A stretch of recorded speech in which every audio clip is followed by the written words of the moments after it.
We've got the 705 S3 review that I guarantee no one expected, not even B&W. Roll it.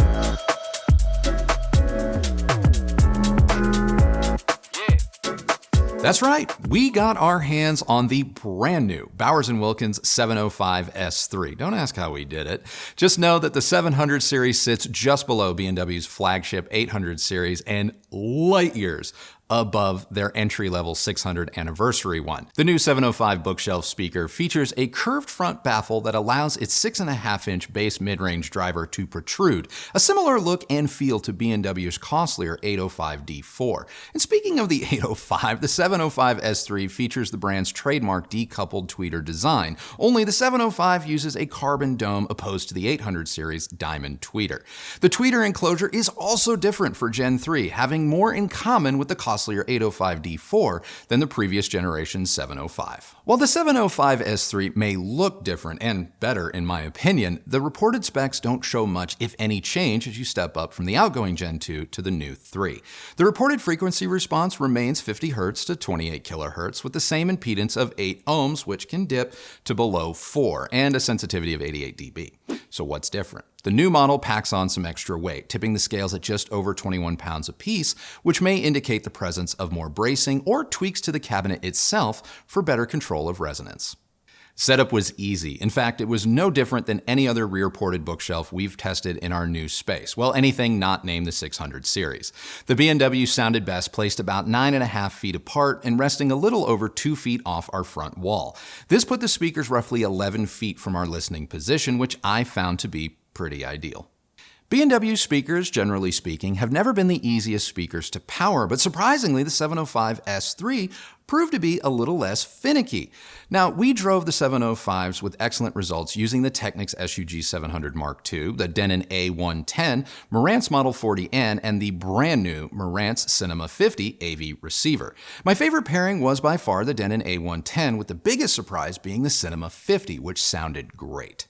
Running a quick sweep from 20 to 20 revealed interesting results. The 705 S3 is pretty linear from the bass on up to the upper mid-range, which is in line with my prior experiences with B&W speakers. I'm not saying it's the best response I've seen throughout the bass and mids, but it is on par with much of the competition.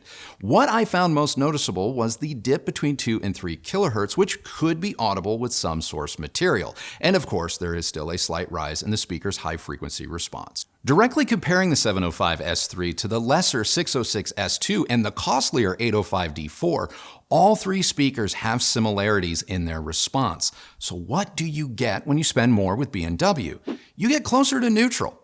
In true middle child fashion, the 705 fits almost perfectly between the response of the 606 and the 805. Maybe too perfectly, actually. With the right equipment, it is possible to get the 705s to actually match the almost $9,000 805s. Using the Denon 8110's tone controls and setting the bass to approximately 1 o'clock and the treble to 11. Keep in mind, 12 o'clock is neutral or off. I got the 705 S3 to measure roughly the same as the 805D4 in our room.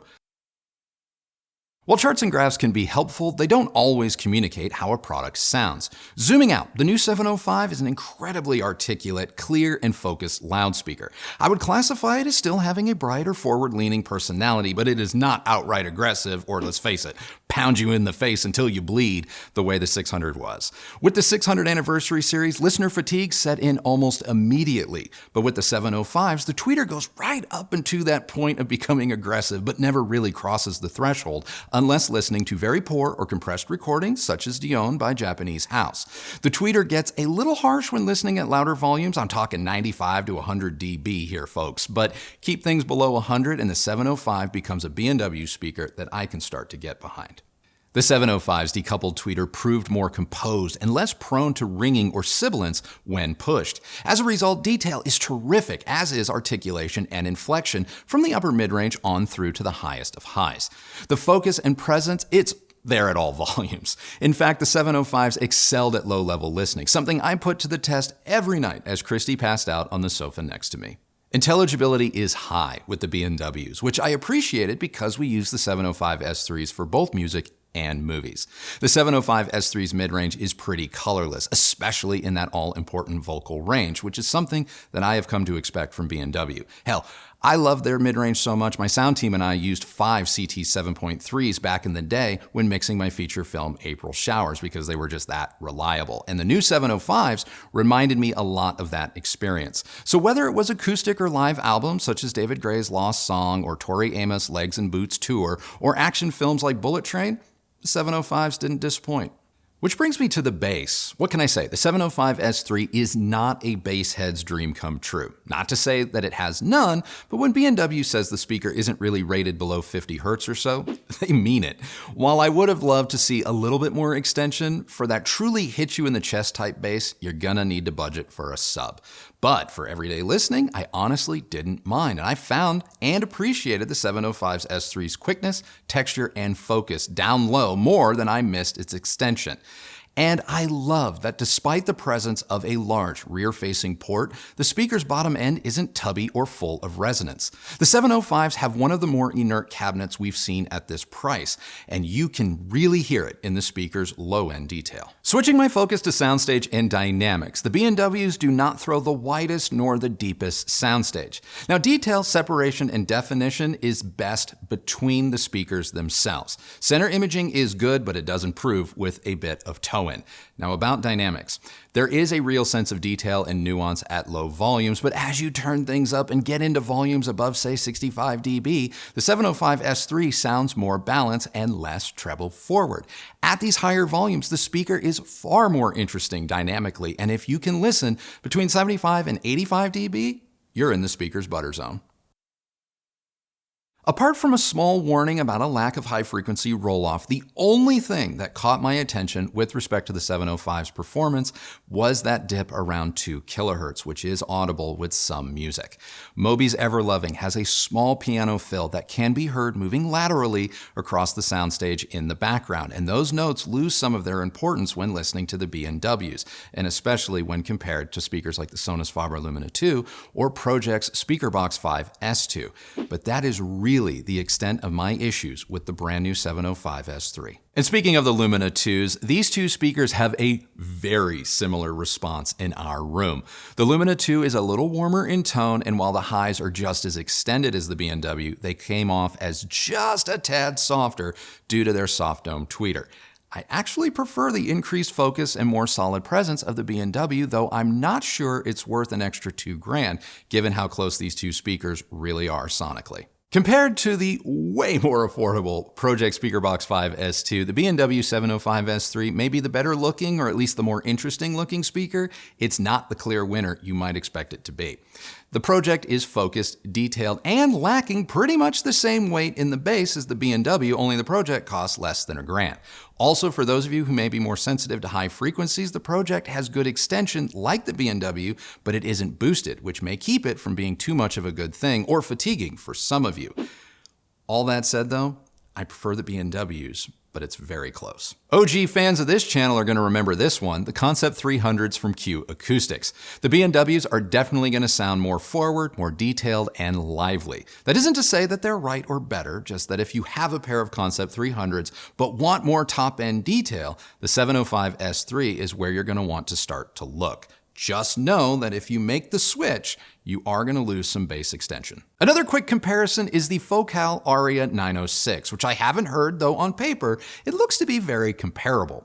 They'll run you about $1,000 less, so those of you who may want B&W-like performance, but at a slightly lower price, you may want to consider the Focals. But the real elephant in the room has to be the B&W 805 D4s. Just how much better is it? At the risk of completely spoiling my upcoming 805 review, the D4 is the better speaker, and we'll get into the how and why in that review, but the delta between the 705S3 and the costlier 805 is not a huge one, especially if your musical tastes don't lean towards bass-heavy tracks.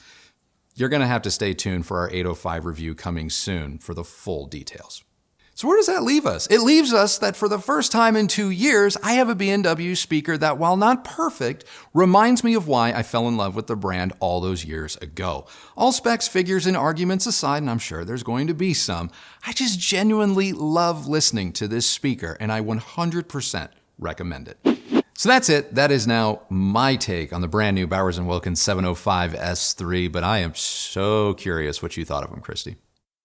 I think they're great. Yeah. I really do. I think finally we have a Bowers & Wilkins speaker that sounds like Bowers & Wilkins, at least for me. Yeah.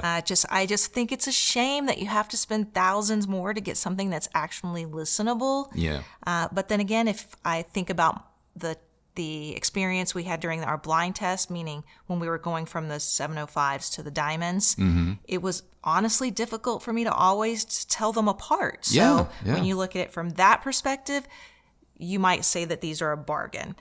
All right, so I want to talk a little bit about the design. Okay. And, honestly, I don't think that this is something that would have been as noticeable to me had we not been able to look at the 705 right next to the 805. The diamonds? Yeah. Yeah, and I know somebody else who didn't expect that either. But here we are.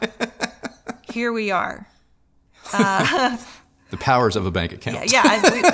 It's not like you didn't know. Yeah, this was coming. We would do this. But anyway, look, I actually prefer the look of the diamonds. Okay. I get that you have to pay a lot more to get that look. You do. But in my opinion, the design of the 805s are so much more cohesive. I find the 705's cabinet looks a little small for the woofer. The woofer to me feels crowded. Okay. And I don't like seeing the tweeter on top. I prefer the recessed look. How it looks like it sits a little bit more in the cabinet with the 805. In the 805. Yeah, I prefer that. To me, it's just a far more elegant package. Okay. But that's just, those are all very subjective thoughts. They're the correct ones, but... I'm going to blow your mind a little bit. What's that? I like the look of the 705 S3 just a little bit more than the 805. Now, I'm with you. The tweeter resting in more, kind of being encapsulated just a little bit with the cabinet, especially that leather top. Oh. But both speakers suffer from one key design flaw. It has nothing to do with sonics. This is all subjective, but we're having fun. Both speakers have craptastic grills.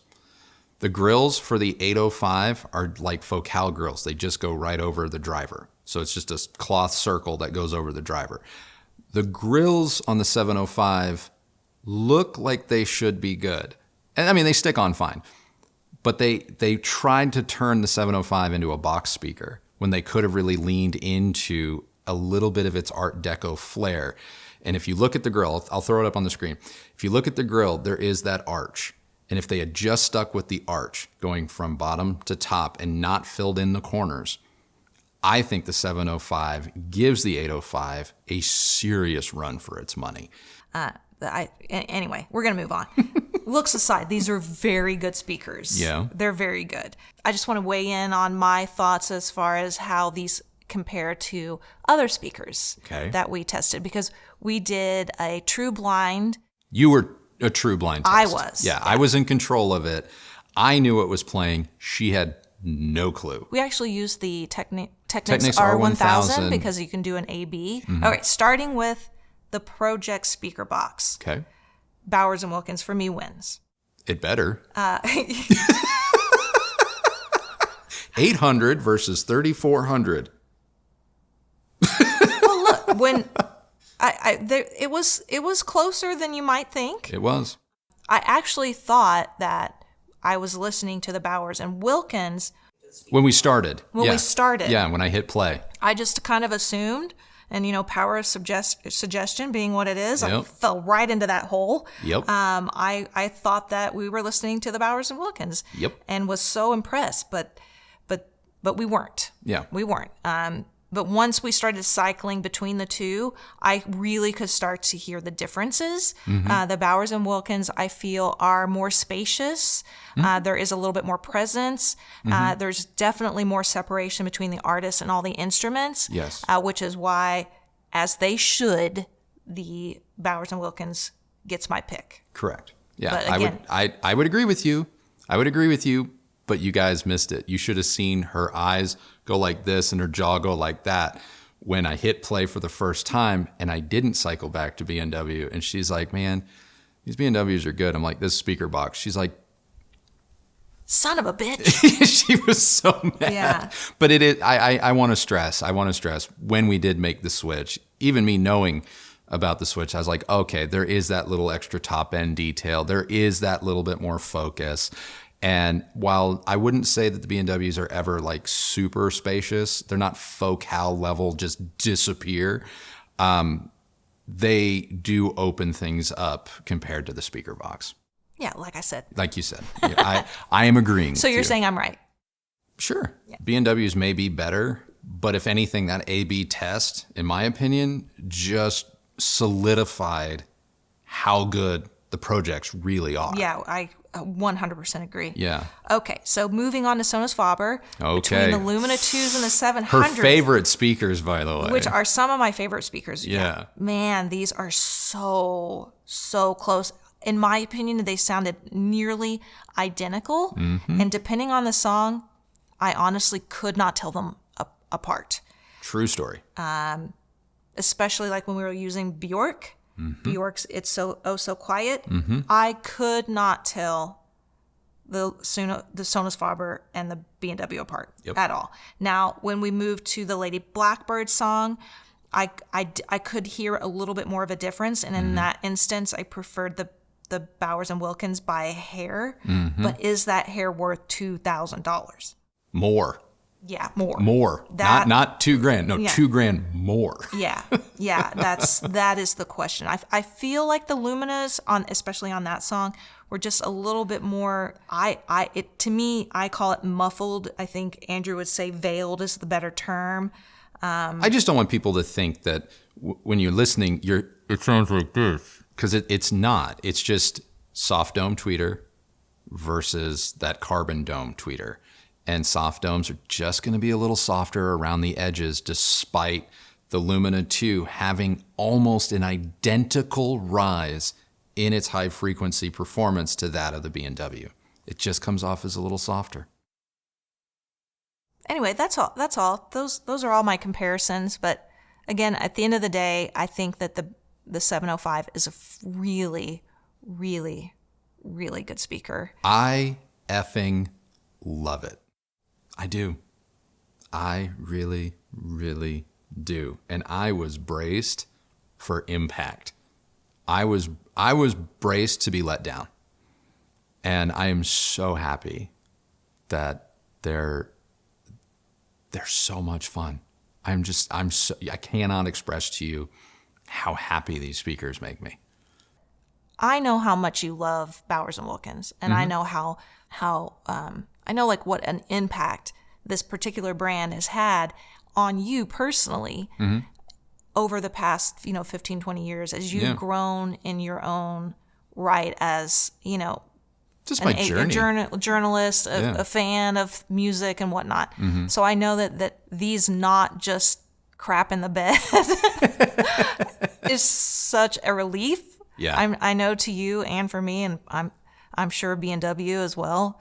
And I don't regret buying them. I think that they are really, really good. The question is just going to be like, what do you end up holding on to? Yeah. Because the 805 D4s are still on deck. And so it makes deciding what you spend your money on really difficult. And so I completely empathize with our viewers when you're struggling to make those decisions. I just think that if you, like me, are a long-term B&W stan, they've got a new speaker for us. And I wish it was more approachable. I mean, I agree with you. You could make the argument that at $3,400 a pair, seeing as how close it can come to the 805s, it's a relative bargain, but let's not mince words. $3,400 anything is still an investment, especially considering there are speakers like the Lumina 2s. There are speakers like the PRO-JECT SPEAKERBOX, hell, a Rendall, Polk out there that, while different, are all equally viable. Yeah. And so it really is going to come down to your own personal tastes whether you like the brand or you don't, the design, the style, the feeling it gives you. I'm just grateful that the feeling with the 705S3 at least is a positive one, and one that made me want to listen. Especially, and if you don't have, if you know you don't have 800 series money, 700 series, at least the 705S3s, like no brainer. Yeah. No brainer. All right, that is now our review of the brand new Bowers & Wilkins 705S3. What'd you guys think?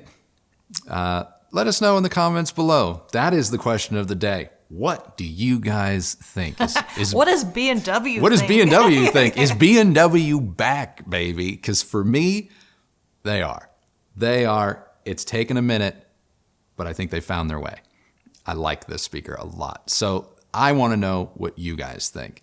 If you like this video, please do give it a thumbs up, like, and subscribe. Go ahead and ring that bell so that you're notified when new videos come out. If you use any of the links that Kristi left for you down below, know that that is a great way that you have continued to show your support for this channel and the work that we do here. And both of us, thank you very much for doing that. Follow me on Instagram at Recovering Audiophile, and that is it for us today. So remember, the only person who has to like the sound of your system is you. So happy listening, everybody. Thank you so much for watching. We'll see you on the next video.